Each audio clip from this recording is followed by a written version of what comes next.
আশা করি আপনারা সবাই ভালোই আছেন। প্রতিদিনের মতো আজকে আমরা নতুন কিছু শিখব।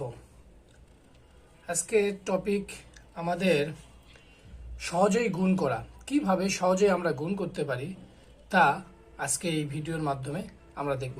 তো চলুন শুরু করা যাক। আমরা 2 ডিজিটের একটি সংখ্যা সাথে আরেকটি 2 ডিজিটের সংখ্যা কিভাবে সহজেই আমরা গুণ করতে পারি তা শিখব। প্রথমে আমাদের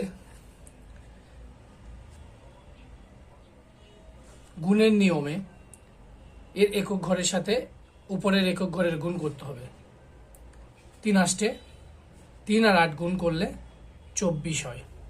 24-এর 4 হাতে থাকলো আমাদের 2। এখন পরের ধাপে আমাদের আড়াআড়ি গুণ করতে হবে, অর্থাৎ 2, 3 এবং 1, 8। 2, 3 এবং 1, 8 গুণ করে যোগ করতে হবে। সেই যোগফলের সাথে আমাদের হাতে যা থাকবে সেটা যোগ করতে হবে।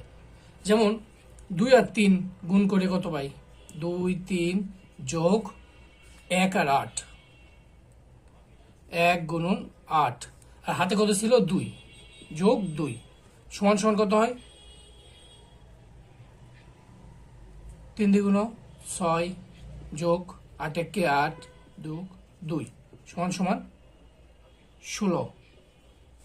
এখন আমরা যেহেতু 16 পেয়েছি, আমরা 16 সংখ্যাটি পুরোপুরি বসাবো না, আমরা শুধু বসাবো 6। 16-র 6, তাহলে হাতে থাকলে কত আমাদের?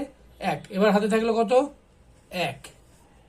এখন এবার আমাদের শেষ কাজ, দশক সংখ্যার সাথে এর দশক সংখ্যার গুণ হবে।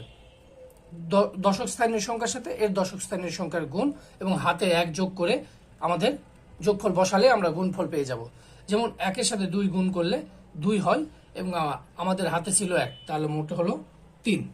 এই হলো আমাদের 28 এবং 13-র গুণফল 364। ঠিক এইভাবেই আমরা সহজেই 2 অঙ্কের সংখ্যাগুলোর গুণফল নির্ণয় করতে পারি।